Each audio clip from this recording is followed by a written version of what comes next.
नमस्कार, स्वागत है आप सभी का हमारे यूट्यूब चैनल पर। कैसे हो आप सभी? तो आपके सामने एक गुड न्यूज़ आ रही है कि ईपीएस 95 पेंशन अब ₹7,500 जारी कर दिए हैं। अब सुप्रीम कोर्ट द्वारा, हाई कोर्ट द्वारा प्रस्ताव पारित हो चुका है। 1 सितंबर तक सभी के खाते में आ जाएगी ₹7,500 पेंशन। मोदी ने बधाइयाँ दे दी हैं। अब 78 लाख लोगों के ₹7,500 खाते में आएंगे। कितने की? 78 लाख लोगों के ₹7,500 हर व्यक्ति के खाते में पेंशन आएगी। अब क्या है बुजुर्गों की आगे कि कैसे आवेदन फॉर्म भरना है, क्या दस्तावेज चाहिए, ये सारी जानकारी अपन आगे वीडियो में बात करते हैं।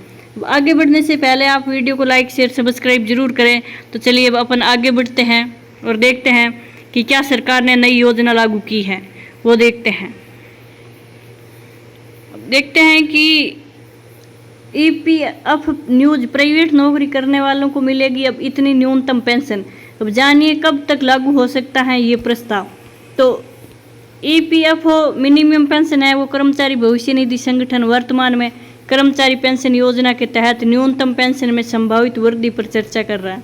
और न्यूनतम पेंशन ₹1,000 से बढ़ाकर अब 7,500 या 9,000 करने को लेकर चर्चा चल रही है।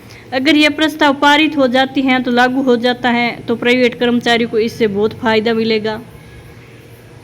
और अब नई दिल्ली से क्या न्यूज़ है, क्या अपडेट है, वो देखते हैं कि प्राइवेट कंपनियों में काम करने वाले कर्मचारियों पेंशन को लेकर हमेशा टेंशन में रहते हैं, क्योंकि कितनी पेंशन मिलेगी और कब से बढ़कर पेंशन अपने खाते में आएगी।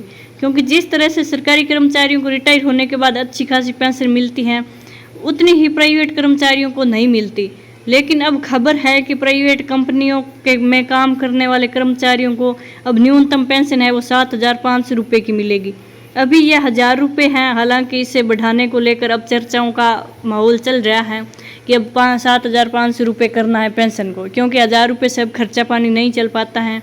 तो अब ₹7,500 पेंशन करेगी सरकार। अब कर्मचारी पेंशन योजना के तहत बढ़ेगी न्यूनतम पेंशन, यानी कर्मचारी पेंशन योजना के तहत अब न्यूनतम राशि है वो पहले ₹1,000 थी, अब उसको बढ़ा करके 7,500 कर रही है सरकार। तो कर्मचारी भविष्य निधि संगठन यानी ईपीएफओ प्राइवेट कर्मचारियों के लिए कर्मचारी पेंशन योजना चलाती हैं। जिनका भी पीएफ कटता है उसका कुछ हिस्सा पेंशन के रूप में जाता है जो ईपीएस में जमा हो जाता है। और एम्प्लॉइज पेंशन स्कीम को 1995 में शुरू किया गया था। आगे की न्यूज़ देखते हैं कि न्यूनतम पेंशन को लेकर क्या चर्चाएं चल रही हैं, वो चर्चाएं देखते हैं कि एम्प्लॉइज पेंशन स्कीम को ईपीएफओ द्वारा मैनेज किया जाता है और ईपीएफओ अपने सदस्य को इसके जरिए पेंशन देता है। हालांकि पेंशन पाने के लिए कर्मचारियों को न्यूनतम 10 साल तक पीएफ कटना अनिवार्य है। अगर आप एक प्राइवेट कर्मचारी हैं और 10 सालों तक आपने पीएफ कटवा लिया है तो आप पेंशन पाने के हकदार हो जाएंगे और आपकी पेंशन आपकी सैलरी के आधार पर मिलती है। अभी न्यूनतम पेंशन ₹1,000 है और इसको बढ़ाकर ₹7,500 करने की चर्चाएं चल रही हैं।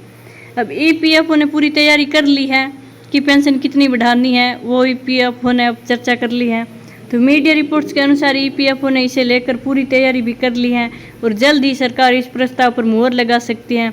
अब पीएफ की पेंशन 58 साल बाद मिलती है और प्राइवेट कंपनियों में काम करने के रिटायर होने की उम्र 58 साल होती है।